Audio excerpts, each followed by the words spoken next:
Assalamualaikum warahmatullahi wabarakatuh.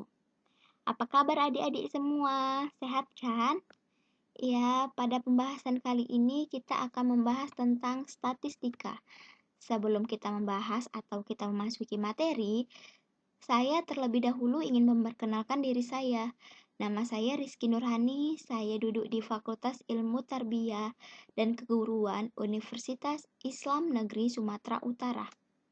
Ya, adapun pembahasan kita kali ini yaitu tentang statistika, di mana statistika itu terbagi atas 3, yaitu populasi, sampel, dan penyajian data. Sedangkan penyajian data juga terbagi lagi, yaitu atas 2, yaitu tabel dan diagram. Sedangkan diagram juga terbagi atas diagram batang, garis, dan diagram lingkaran. Setelah itu kita memasuki pengertian populasi, di mana populasi adalah semua objek yang menjadi sasaran pengamatan. Contohnya, seorang peneliti ingin mengetahui tingkat kecerdasan siswa-siswa SMP di suatu provinsi. Untuk itu, ia mengambil beberapa siswa di SMP provinsi itu untuk dites. Maka penyelesaiannya dari contoh di atas adalah seluruh siswa yang ada di provinsi itu merupakan populasi. Maka selanjutnya kita akan membahas tentang sampel, di mana sampel adalah bagian dari populasi yang diambil untuk dijadikan objek pengamatan langsung dan dijadikan dasar dalam penarikan kesimpulan mengenai populasi. Contohnya, seseorang peneliti ingin mengetahui tingkat kecerdasan siswa-siswa di SMP suatu provinsi dengan contoh yang sama seperti populasi ya. Untuk itu, ia mengambil beberapa siswa SMP di provinsi itu untuk dites. Maka penyelesaiannya adalah sebagian siswa SMP yang mengikuti tes merupakan sampel dari seluruh siswa yang ada di provinsi itu. Maka pembahasan selanjutnya adalah penyajian data, di mana penyajian data adalah atau merupakan salah satu kegiatan dalam pembuatan laporan hasil penelitian yang telah dilakukan agar dapat dipahami dan dianalisis sesuai dengan tujuan yang diinginkan. Data yang disajikan harus sederhana agar mudah dibaca.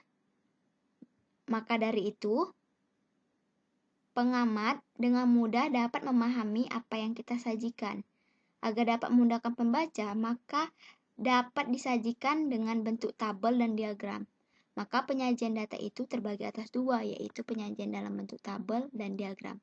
Di sini kita akan membahas tentang penyajian bentuk tabel, di mana penyajian dalam bentuk tabel itu juga terbagi atas 2, yaitu data tunggal serta data berkelompok, di mana pengertian dari data tunggal adalah kita bisa melihat contoh. Misalnya, diberikan data nilai ulangan matematika siswa kelas 9 SMP Harapan Bangsa sebagai berikut. Ya, perhatikan ya nilai ulangan matematikanya bagus-bagus. Maka berdasarkan data tersebut, tentukan nilai ulangan terendah, nilai ulangan tertinggi, dan jumlah siswa yang memperoleh nilai kurang dari 6. Maka data dari di atas dapat disajikan dengan tabel sebagai ini. Jadi kita dapat dengan mudah menyimpulkan bahwa nilai ulangan terendahnya itu yaitu 3 karena hanya 1 frekuensi. Sedangkan yang tertinggi adalah, kita lihat, berarti 11. Serta jumlah siswa bangsa yang memperoleh nilai matematika kurang dari 6 adalah 7 tambah 3 tambah 1, yaitu 11 orang. Selanjutnya kita akan membahas penyajian data berkelompok, di mana data nilai matematika 80 siswa kelas 9 pada ulangan adalah sebagai berikut. Ini datanya amat banyak kan? Jadi berdasarkan data tersebut, diperoleh bahwa yang terbesar adalah 99 dan data terkecil adalah 31. Kenapa kita bisa mengetahui data ini? Makanya kita harus membuat tabel nilai, serta ada frekuensinya, di mana datanya itu harus kita susun terlebih dahulu. Maka kita dapat menentukannya. Selanjutnya kita akan menyajikan penyajian data dalam bentuk diagram yang terbagi atas 3, yaitu diagram batang. Diagram batang. Penyajian data dalam bentuk batang atau balok yang digambarkan secara tegak atau mendatar disebut diagram batang. Setiap batang mewakili data tertentu. Jadi, penyajian data dalam bentuk diagram batang memudahkan dalam membaca data dan sering digunakan. Diagram batang biasanya digunakan untuk menyajikan data tentang perkembangan nilai suatu objek dalam kurun waktu tertentu.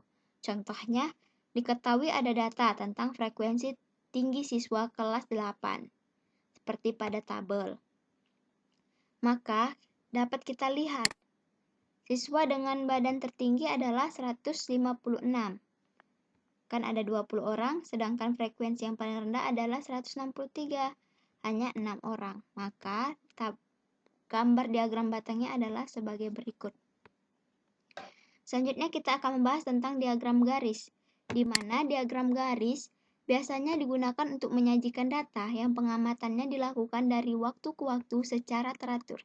Ingat ya, diagram garis itu disajikan untuk menyajikan data yang pengamatannya dilakukan dari waktu ke waktu secara teratur. Misalnya, penimbangan berat badan, nilai tukar rupiah yang terjadi setiap tahun. Contohnya seperti yang telah saya sebutkan. Dan selanjutnya kita akan membahas tentang diagram lingkaran, di mana diagram lingkaran biasanya digunakan untuk menunjukkan perbandingan suatu data terhadap keseluruhan. Biasanya besar pada lingkaran dinyatakan dalam persen atau derajat. Contohnya diagram lingkaran seperti gambar di samping ini ya. Demikianlah pembahasan atau video pembelajaran kita tentang statistika. Mudah-mudahan dengan video ini adik-adik semua dapat mengerti dan dapat lebih menguasai matematika, khususnya untuk kelas 8 SMP. Wabillahi taufiq wal hidayah. Assalamualaikum warahmatullahi wabarakatuh.